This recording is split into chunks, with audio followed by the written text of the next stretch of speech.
loves, my name is Jessica. Welcome back to my channel, or welcome to if this is your first time here. I did it. Last review of American Horror Story Cult. I'm so proud of myself for doing all of these reviews, for not missing an episode, and thank you all of you who have stuck by these reviews and who've commented, and we've had great discussions. So let's just jump right on into the season finale of American Horror Story Cult, Great Again.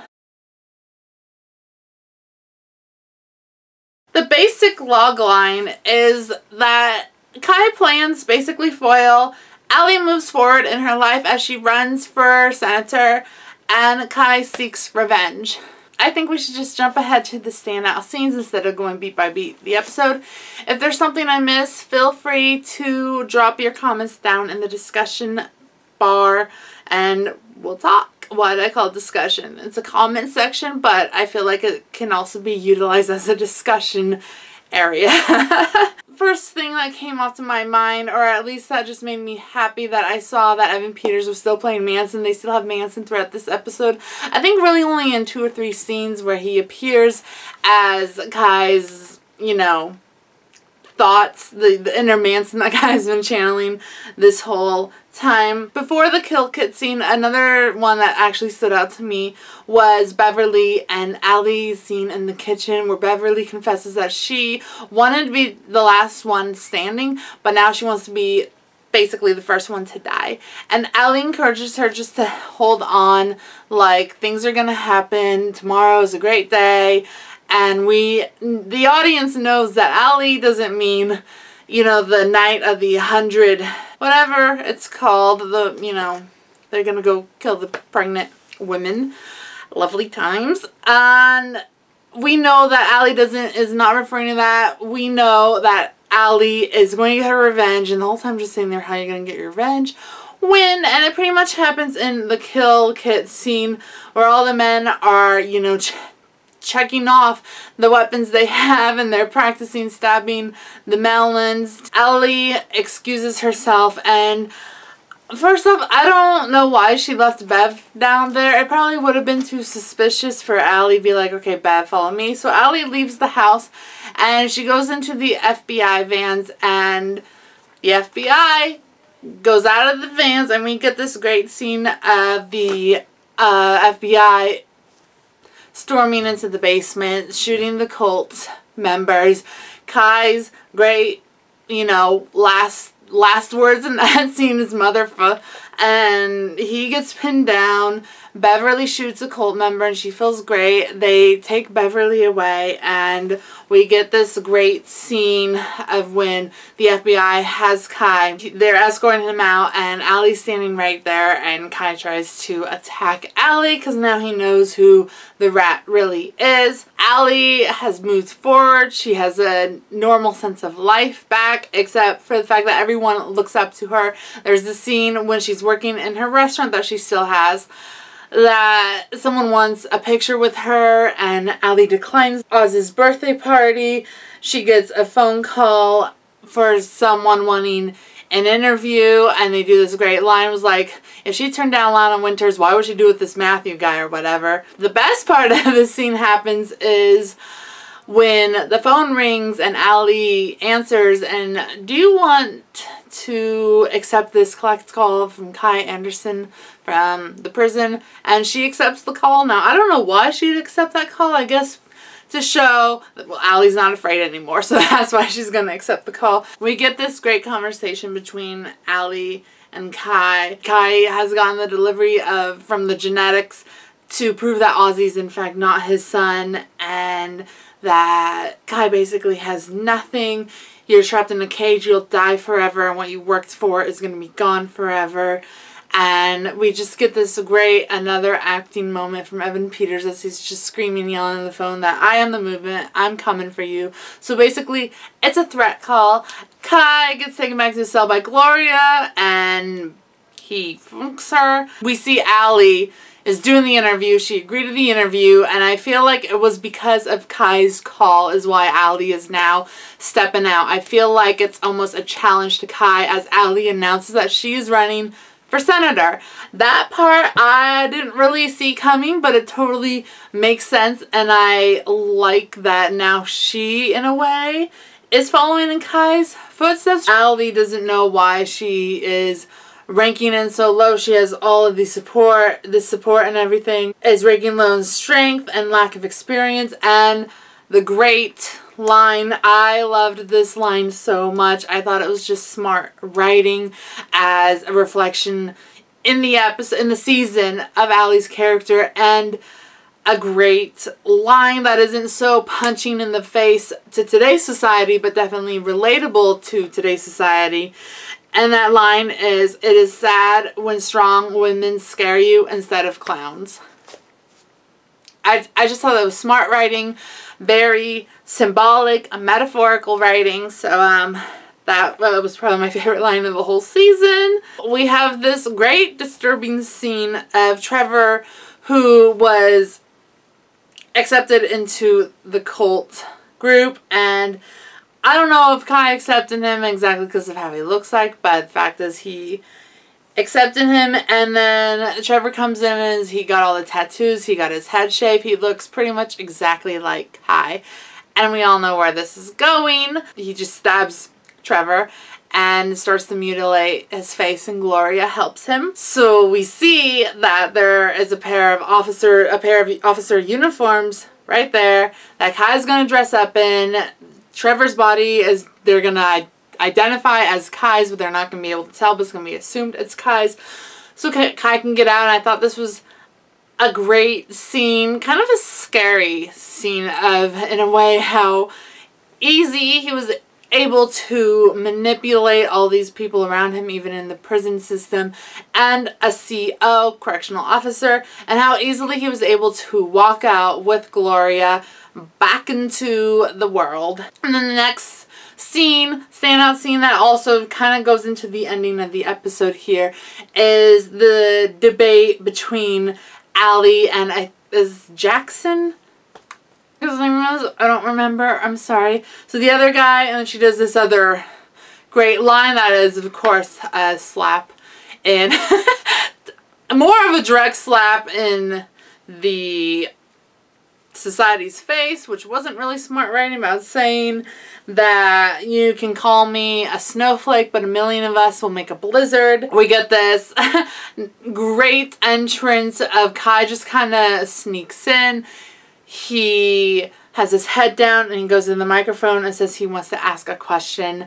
And they ask who's asking the question, and he takes off his hat and he says, "Councilman Kai Anderson." And then everyone just freaks out. They kind of just sink into the chairs because everyone, it was just broke on the news that a body was found. They assume it's Kai. And Beverly had previously told this information to Allie, and I think just by Beverly's tone of Bev saying the face was unrecognizable, that was a hint, I think, to Allie and to Bev to know that Kai got out. So that was a smart writing there, just a little smart of a hint to know that Allie is smarter than this. She doesn't freak out that or celebrate that he's dead or anything, but knows that he's gonna be coming here and coming for her. Kai gets up on stage. On the way upstage, Gloria hands him the gun. A little great moment is that the opposing senator steps in front of Allie to try to protect her, and I mean, Kai just punches him out, but it's the thought that counts, right? We get this another great monologue by Evan Peters screaming that you're a symbol, like I made you, you're a product of me, you're a symbol as women equality.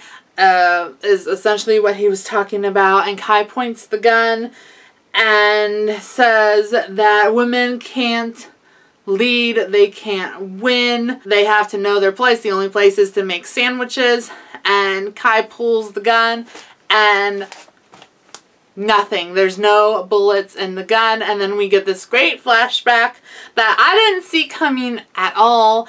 I really believed that Gloria had fallen victim to Kai because we know how persuasive he could, just know how persuasive and manipulative these guys can be, especially when they're in a prison. My mom works in a prison, so it is very easy, and it does happen where COs and teachers and those of law enforcement do get manipulated by the inmates.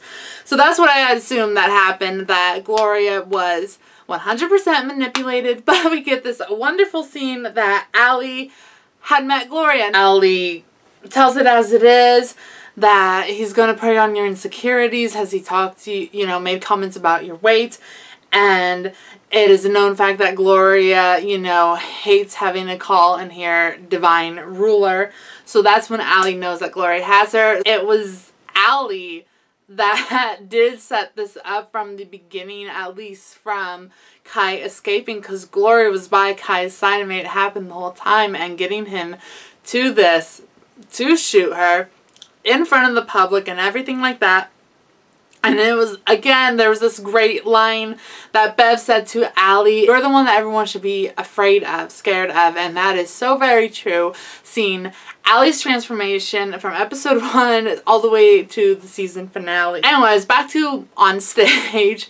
Beverly is the one who shoots Kai in the head, and I think that's rightfully so. Yeah, that's pretty much how it ends, except of course we get a great little American Horror Story tease. Allie's predicted to win the Michigan senator, and Allie's tucking Oz goodnight in bed, and she's like, "I'm gonna go out with the women, like nothing like Kai."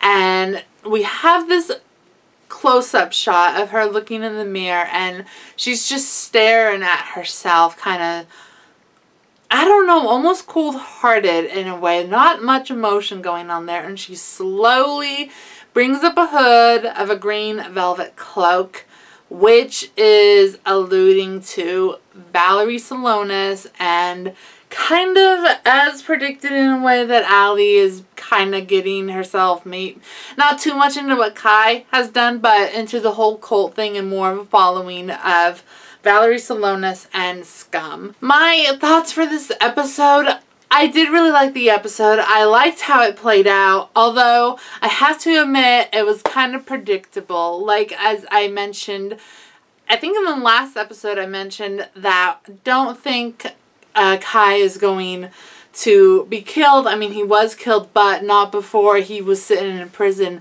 for a long time, and he had admitted to what he did, except for what he did to Ivy. But it was enough of him claiming he was guilty to not go to trial. So he was probably just going to sit in prison for life like Manson. Other than it being slightly predictable, I was very pleased and satisfied with how it all ended. I give this episode an 8.5. I was going to give it a 9, but I docked it down 0.5 because I realized kind of how predictable it was just a little bit for me. But that doesn't mean I didn't enjoy it, because I did enjoy the episode, and that is one of my highest scoring episodes. Overall, for the season, I must say that I enjoyed and liked this season a lot more than I thought. I started out giving episode 1 a 6.5, and some other episodes dreading sitting through them, just not opening myself up to the political commentary. But I'm happy that I stuck with the show. I'm happy with how it was resolved, and I'm happy that I have learned a few new history lessons. And I would not say it was enjoyable to watch, but it was definitely one of the most interesting American Horror Story seasons. I had taken all the scores from my previous reviews and I averaged it out. So American Horror Story Cult overall, this season has a 7.7. That was rounded up from a 7.69, so a 7.7. And honestly, I would agree with the average of the whole season of Cult was 7.7. There were a few episodes that I loved, but there were more episodes that were just okay or that I had a problem with than how many I loved. But again, overall, I'm impressed with how I stuck with this season and how much I did find myself enjoying it throughout some of the episodes. That's it for me. I made it. I'm done. Thank you so much for watching this review and for watching all my other reviews if you have. If you haven't seen the season, but if you're going to binge it or anything, and you want the reviews when you're done binging it, there's a playlist that is linked below, and if I remember, I'll leave a card on either side of the screen. Thank you so much for watching. Remember to love others, but first and foremost, always love yourself because you're beautiful no matter what anyone else says. Bye!